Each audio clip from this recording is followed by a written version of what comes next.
जय गुरुदेव, जय गुरुदेव।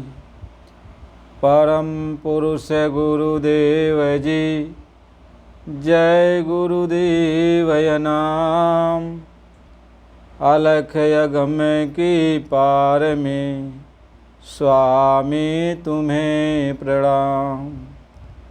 कोटि कोटि करूं वंदना, अरब खरब प्रणाम। चरण कमल बिसरू नहीं, जय गुरुदेव नाम। जय गुरुदेव। आप सभी प्रेमी भाई बहनों, आप सब लोग बड़े भाग्यशाली हो कि संत महात्मा के सत्संग वचन सुनने का अवसर मिलता है। संतों महात्माओं के वचन जब सुनने को मिलते हैं तो मन और आत्मा ये निर्मल होते चले जाते हैं। यानी आत्मा के ऊपर जो भी गंदगी है और मन के ऊपर जो गंदगी है, ये सब साफ हो जाते हैं। संतों महात्माओं का सत्संग एक औषधि है जो रोगों को ठीक कर देता है। तो हम सबको सत्संग सुनने का अवसर मिलता है, तो हमें आपको सबको सत्संग सुनना चाहिए। देखो, संत दो तरह के होते हैं। एक गुप्त संत होते हैं और एक प्रकट संत होते हैं। गुप्त संत तो हमेशा इस धरती पे रहते हैं। जब तक एक भी सूरत रहेगी, एक भी आत्मा रहेगी, तब तक गुप्त संत बराबर रहेंगे और जीवात्मा की संभाल करते रहते हैं। और आत्माओं के ऊपर जो भी सुख दुख बीतता है, आत्माओं की पुकार को वो सत्य दरबार में मालिक के पास पहुंचाते रहते हैं। वो जब से सृष्टि की रचना हुई, जब से ये आत्माएं अपने निज घर सतलोक से आई, तब से वो गुप्त संत बराबर मौजूद रहे। और ये गुप्त संत बराबर रहते हैं, हमेशा सृष्टि की संभाल करते रहते हैं, लेकिन गुप्त संत को कोई पहचान नहीं पाता है। महापुरुष इस बात को समझाते हैं। अब वो गुप्त संत जो है जीवात्माओं को समझाने बुझाने का काम नहीं करते, आत्माओं को समझाने बुझाने का काम नहीं करते। आत्माओं को समझा बुझा कर ले चलने वाले प्रगट संत होते हैं। अभी 750 वर्षों से जब से कबीर साहिब जी महाराज का अवतरण हुआ, तभी से प्रगट संतों का ये सिलसिला आने जाने का शुरू हुआ। तब से ये प्रगट संत बराबर आ रहे हैं और जीवों को बराबर चेता रहे हैं। ये प्रगट संत दो तरह के होते हैं।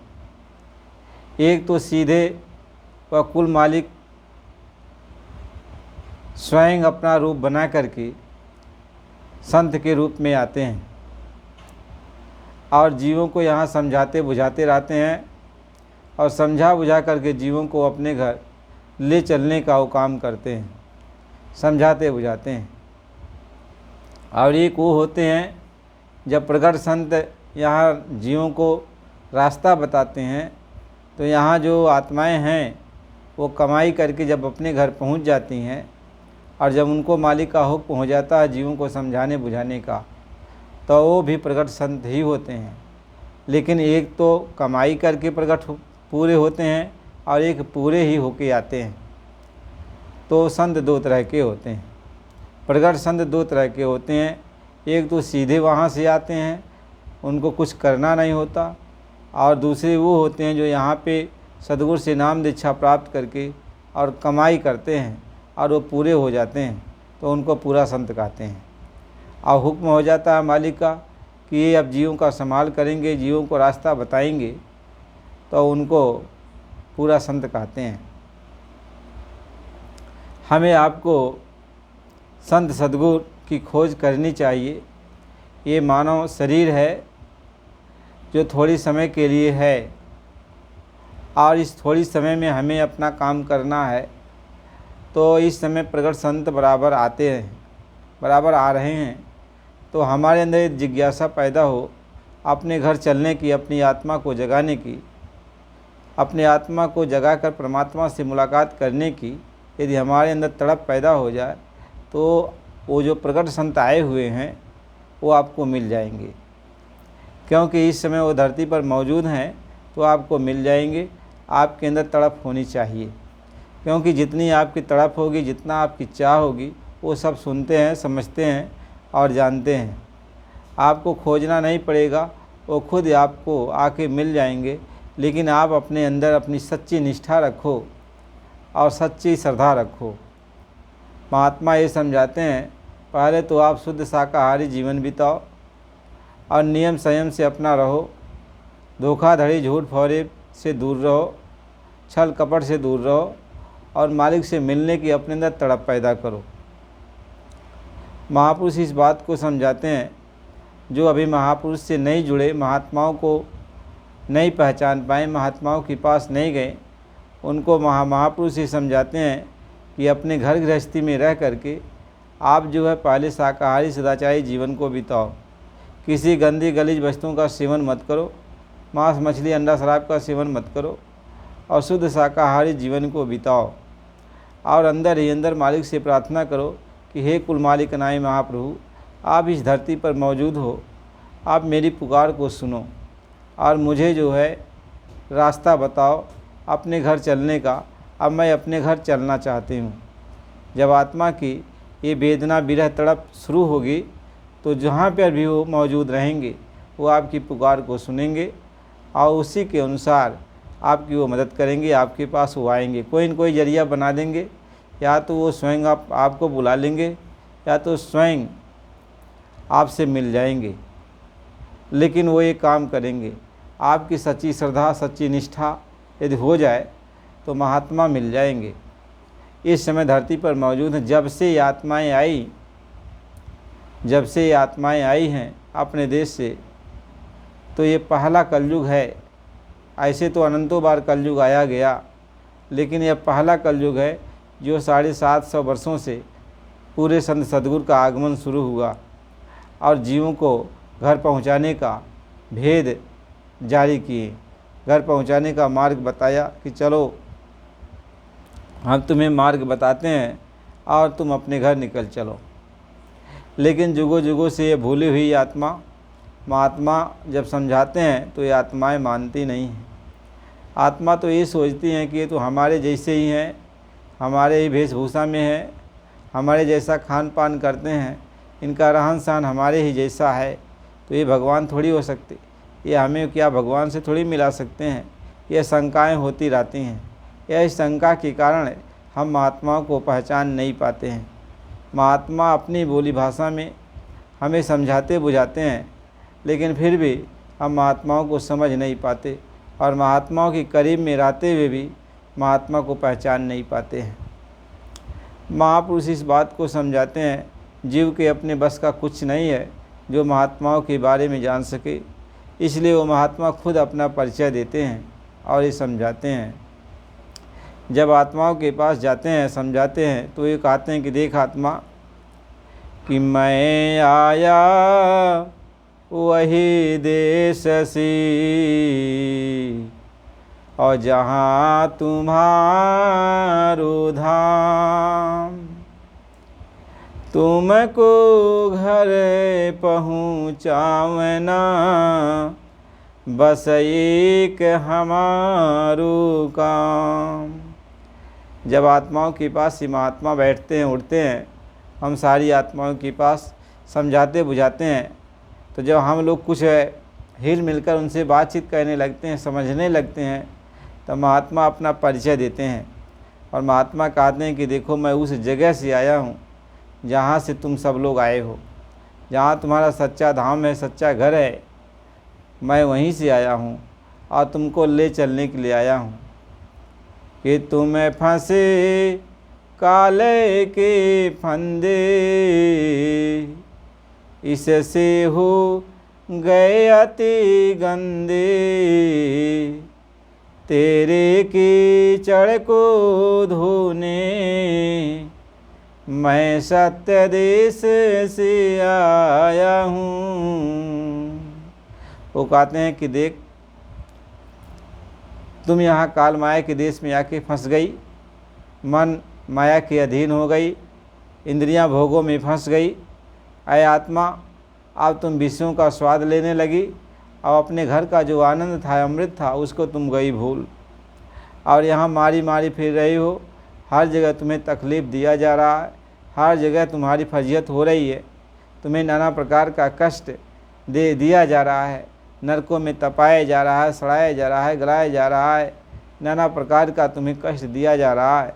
और 84 के जेल खानों में बंद करके तुम्हारी बात को कोई सुनने वाला नहीं, बेजवान जीव बना करके तुमको जो है हमेशा हर तरह का कष्ट दिया जाता है। पशुओं के शरीर में, चिड़ियों के शरीर में, कीड़े मकोड़ों की शरीर में, ऐसे नाना प्रकार के शरीरों में तुम्हें डाल डाल करके तड़पाया जा रहा है। तुम्हारे दुख दर्द परेशानी को कोई सहा नहीं, कोई देख नहीं पाता। तुम्हारे दुख दर्द परेशानी को कोई समझता नहीं है कि दुख में देखा तुमको जब ही, और मौज उठी आए हमें तब ही। कितना युग बीत गया, युगांतर बीत गया जब से तुम यहाँ पे आई। और संतो महात्मा जो यहाँ पे गुप्त संत हैं बराबर सूचना दिया करते थे। हम तुम्हारी बाट को जो रहे थे कि अच्छा तुम मेरी तरफ देखोगी, अपने घर पे आओगी, लेकिन मैं देखते देखते जब थक गया, मैं जो है रहा था बाट तेरी, मैं हमेशा तुम्हारी बाट को जो रहा था। कितना युग युगांतर बीत गया लेकिन तुम आई नहीं। तो तुमको हमने दुख में देखा तो सोचा जब तुम नहीं आ पा रही हो, काल के फंदे में फंस गई, तो चलो मैं ही तुमको ले आता हूँ। कि दुख में देखा तुमको जब ही, और मौज उठी आए हमें तब ही। तुमको बहुत कष्ट में देखा कि तुमको मारा जा रहा है, सड़ाया जा रहा है, काटा जा रहा है, अग्नि में तुमको डाला जा रहा है, तुम चिघार मचा रही हो, तुम्हारी पुकार कोई सुनने वाला नहीं है। तो मुझसे बर्दाश्त नहीं हुआ, मैं अब चला आया। कहा कि चलो अब इनको समझा बुझा के अपने घर ले चलते हैं। तुम्हें फंसे काल के फंदे, इससे हो गए अति गंदे, तेरे कीचड़ को धोने मैं सत्य देश से आया हूँ। मैं तेरे कीचड़ को धोने के लिए सत्य देश से चल कर आया हूँ। तुम काल माया के फंदे में फंस गई और यहाँ गंदगी से लथपथ हो गई। अब तेरी गंदगी को कोई धोने वाला नहीं। तेरे कर्मों की जो ये गंदगी है पाप पुण्यों की, तुम्हारे ऊपर जो है अब बरस रही है, कर्मों का बादल बन के बरस रही है, मार पड़ रही है और तुम चिल्ला रही है, लेकिन तुम्हारी पुकार को कोई सुनने वाला नहीं। कि करे पुकारे कारगर नहीं, बाहर भर में भव पारा। तुम बहुत पुकार लगाई, जब जब तुम्हें मार पड़ा तब तब तुम बहुत पुकार लगाई, लेकिन तुम्हारी पुकार को कोई सुनने वाला नहीं मिला। कि जब जब चोट पड़ी, जब जब तुमको चोट लगी, जब जब चोट पड़ी दुखने की, और डर डर के तब भजन किया रे। देखो महात्मा ये समझाते हैं कि जब जब तुम्हें तकलीफ़ आई, चोट आया, तब तब तुम मालिक को याद किया, भजन किया। उसी को हमने मान लिया कि चलो हमको पुकार रहे हैं तो हम चलें, हम इनको समझावें बुझावें। कि देखो दया में हर सतगुरु की, और उसी भजन को मान लिया रे। कहें महात्मा की देखो दया कृपा कि किसी न किसी बहाने से, कि जब तुम्हें तकलीफ़ पड़ा तुम याद की, तब भी उसी को मैं मान लिया।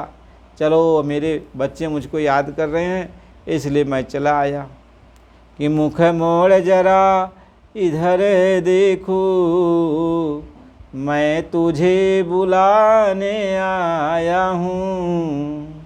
अब तुम मेरी तरफ देखो, मैं तुम्हें बुलाने के लिए आया हूँ और तुम मेरी बात को सुन नहीं रही हो। तुम तो ये समझ रही हो कि कैसे महात्मा है जो हमको जो है कहीं और चलने की बात करते हैं, किसी और जगह ले चलने की बात करते हैं। हमारा घर परिवार यही तो है, यह मृतलोक ही तो हमारा घर परिवार है। हमारे जो ये सब है यही सब तो हमारे हैं। लेकिन महात्मा ये समझा रहे हैं कि देखो यदि ये तुम्हारे होते हैं तो या तो तुम इनको नहीं छोड़ते या ये तुमको नहीं छोड़ते। सब लोग साथ में ही रहते, लेकिन देखो कभी बच्चा चला गया, कभी परिवार चला गया, कभी माँ चली गई, कभी बाप चला गया, कभी तुम चले गए, लेकिन कोई किसी के साथ जाने वाला नहीं। कौन कहाँ गया इसका कोई खोज खबर भी नहीं पाया। क्या उनके साथ क्या दुर्गति हो रही है इसके बारे में किसी को कोई गम नहीं, कोई चिंता नहीं। भाई जब तक आमने सामने हो तब तक मोह माया प्रेम प्यार लगा हुआ है, और जैसे बिछुड़ जाओगे कुछ दिनों के बाद तुमको सब जाएंगे भूल, और तुम उनको भूल जाओगे, वो तुमको भूल जाएंगे। यही ये सृष्टि का नियम है कि सामने जब तक हो तब तक प्रेम प्यार है, और जब सामने से हट गए तो थोड़ी समय के बाद प्रेम प्यार सब गायब हो जाएगा। कोई किसी को याद करने वाला नहीं है। महात्मा ये समझाते हैं कि यह देश ये अपना नहीं है, मेरी बात को मान ले और समझ। ये काल देश है, ये काल देश है, ये काल भगवान का देश है। यह तुम्हें किराए का मकान दिया है कि इसमें 100 साल 50 साल जितना साल के लिए वो दिया है इतने साल इसमें रहो, और रह करके स्वतंत्र कर दिया है कि तुम अच्छा बुरा कुछ भी करो, हम तुम्हें रोकने वाले नहीं हैं, लेकिन इसकी सज़ा हम तुम्हें देंगे। अच्छा करोगे तो अच्छा फल देंगे, और ख़राब करोगे तो ख़राब फल देंगे, नरको 84 में डालेंगे। और तुम जो कुछ भी करो इस जीवन में आनंद लो, तकलीफ उठाओ, जो कुछ भी करो, हम मिनाई नहीं करते हैं। तुम अच्छा बुरा कुछ भी करो, हम रोकेंगे टोकेंगे नहीं, लेकिन जब समय पूरा हो जाएगा तब इसका हिसाब किताब हम तुमसे लेंगे। महात्मा इस बात को समझाते हैं कि काल दिया जीवन को धोखा, और चौथे पद से सब कुरु का। काल बड़ा बरियार है, वह सभी जीवों को धोखा में डाल दिया। अब जब तुम्हें मोक्ष मुक्ति की बात चलती है तो काल कहता हमारे यहाँ मोक्ष मुक्ति है, तुम ये काम करो ये काम करो, तुम्हें मोक्ष मिल जाएगा, तुम्हें स्वर्ग मिल जाएगा, वैकुंठ मिल जाएगा, आवागमन से छुटकारा मिल जाएगा। चारों तरफ से घेर घार करके कहीं अपनी पूजा सब विधि गाई, और जीव चले 84 भाई। चारों तरफ से घेर घार करके वह अपनी ही पूजा करवा देंगे, और उसे अपनी पूजा करवा कर और तुम्हें जो है घेर घार करके इसी 84 में 84 के जेल खानों में और तुम्हें डालेंगे। महात्मा इस बात को समझाते हैं कि हर तरह से आत्मा मारी गई, पीटी गई, हर तरह से आत्मा को ये जो है तकलीफ़ दी जाती है, लेकिन फिर भी ये आत्मा अपने आप को जाती है भूल, उस दुख को जाती है भूल। जैसे कुत्ते की मार 2.5 घड़ी होती है, ऐसे ही जब ये शरीर को छूट गया तो जाती है भूल। दूसरा नया शरीर जब मिल जाता है उससे प्रेम प्यार मोहब्बत करने लगती है, और फिर वह उसी में अपना लग जाती है। महात्मा ये समझाते हैं इसके भूल भ्रम हो गया है, आत्मा के ऊपर भूल भ्रम का पर्दा डाल दिया गया। आत्मा को ही समझाया गया, जब सृष्टि की रचना की गई तो आत्मा के ऊपर माया ने ऐसा पर्दा डाला कि आत्मा जिस भी शरीर में डाली जाएगी उस शरीर को ही अपना समझ लेगी, और उसी शरीर से अपना मोह माया इसका लग जाएगा। उसी शरीर के जो बाल बच्चे हैं उनसे प्यार हो जाएगा, और पिछले जन्म की याद ख़त्म हो जाएगी। जो शरीर हमें आपको मिलता है, कीड़े मकोड़े का शरीर तो उसी से प्यार हो जाएगा, पशु परिंदे की शरीर मिल गया तो उसी से प्यार हो जाएगा। जिस शरीर में हमको रख दिया उसी शरीर को हम अपना समझने लगते हैं, और उसी शरीर से इतना प्यार हो जाता है कि उस शरीर को हम छोड़ना नहीं चाहते। महात्मा समझाते हैं फिर भी हमारी समझ में नहीं आता। हम सोचते हैं हमारा परिवार है, हमारा समाज है, ये छूटेगा थोड़ी, हमारे साथ ही रहेगा। एक दूसरा जा रहा है फिर भी हम अपने को अजर अमर सामान बैठते हैं। महात्मा ये समझाते हैं कि ये बच्चा, हर तरह से हमने तुमको समझाया बुझाया, हर तरह से ऊंच नीच की सारी बातें को समझाया, अरे बच्चा, तुम्हें समझ में अभी कुछ आया नहीं, इसलिए हम तुम्हें ये समझा रहे हैं, ये मौका फिर मिलेगा नहीं कि नर देही फिर मिले न भाई, अमानो एक वचन में, और कल की खबर काल फिर लेगा, और ना जाने क्या हो एक पन में। कहते मानो एक बात मेरी कि एक क्षण में तुमको ऐसे ही छोड़ देना पड़ेगा, कल क्या होगा ये कोई नहीं जानता है, इसलिए कल होने के पहले तुम अपना काम कर लो और तुम रास्ता ले लो, अपने घर चलने की तैयारी करो। महात्मा बहुत समझाते हैं, जीवों को बहुत समझाते हैं, लेकिन यह जीव उल्टे उनसे लड़ाई करने के लगता, कहता संत महात्मा बेकार हैं, बेवकूफ़ हैं, ऐसा है वैसा है। कह संत जीव की विपत्ति छुड़ावें, और कर्मी जीव जगत को चावें। कहते संत तो जीव की विपत्ति छुड़ाने के लिए आते हैं, उनको नरको 84 से बचाने के लिए आते हैं, आवागमन का चक्कर ख़त्म कराने के लिए आते हैं, उनको अपने घर निज घर सचखंड अनामी धाम पहुँचाने के लिए आते हैं कि वहाँ चलो और फिर आने जाने का ये सिलसिला ख़त्म हो जाए। लेकिन यही जीव उनसे लड़ाई कर बैठता है, संतों से लड़ाई कर बैठता, रार मचा देता, उन्हीं को गाली गलौज देने लगता है, उन्हीं को जो है बहुत बदनाम करता है। महात्मा ये समझाते हैं, संत तो उनके हित की बात करते हैं और यह उन्हीं से लड़ाई ठान लेता है, नाना कष्ट देता है। हर महात्मा जब भी आए जीव को चेताने समझाने के लिए, ये जीवात्माएं उन्हीं से लड़ाई ठान बैठते, उन्हीं को कष्ट देने लगती है। महात्मा ये समझाते हैं हर तरह से।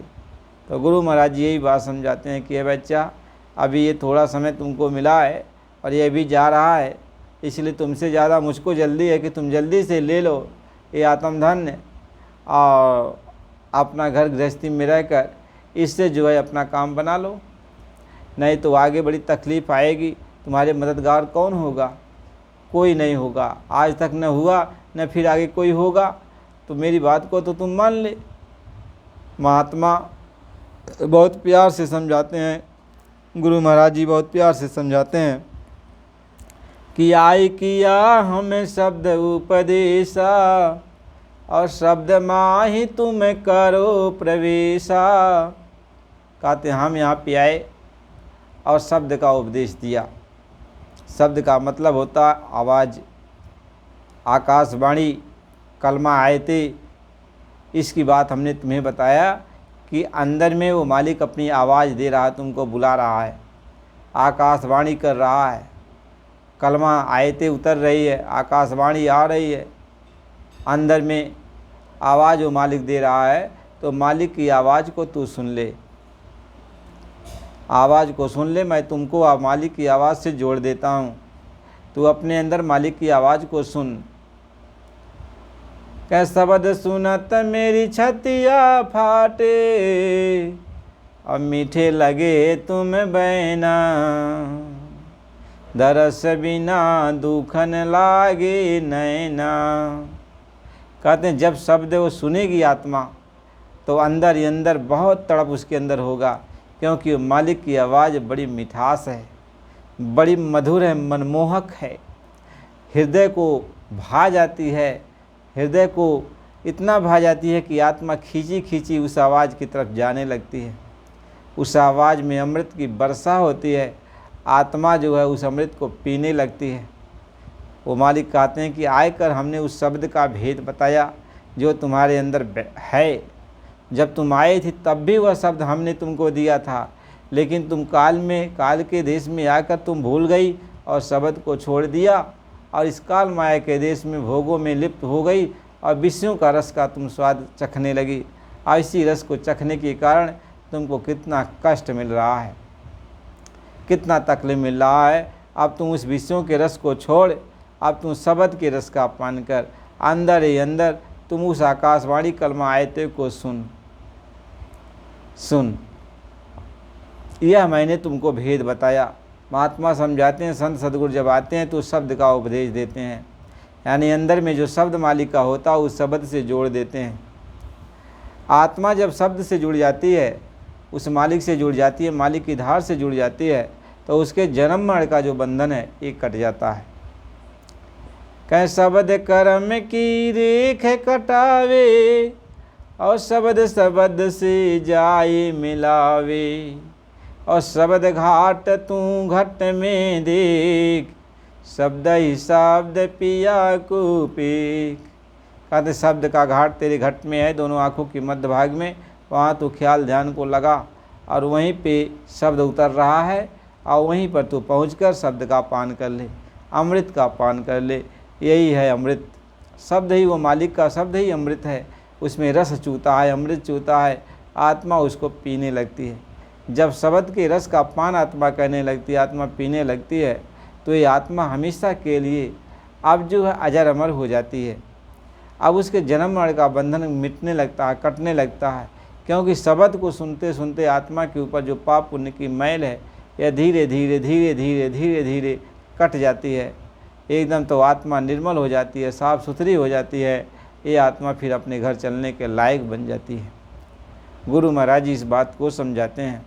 इसलिए प्रेमी भाई बहनों, इसके आगे का सत्संग आपको कल वीडियो में मिलेगा, लेकिन यह है कि आप सत्संग को बराबर सुना करो, और जो भी सत्संग में सुनाया जाता है उस पर आप अमल करो, और गुरु से रास्ता मिला है तो आप ध्यान भजन सिमरन में लग जाओ, क्योंकि जो भी कष्ट आने वाला है, तकलीफ़ आने वाली है, वो भजन से ही जाएगा।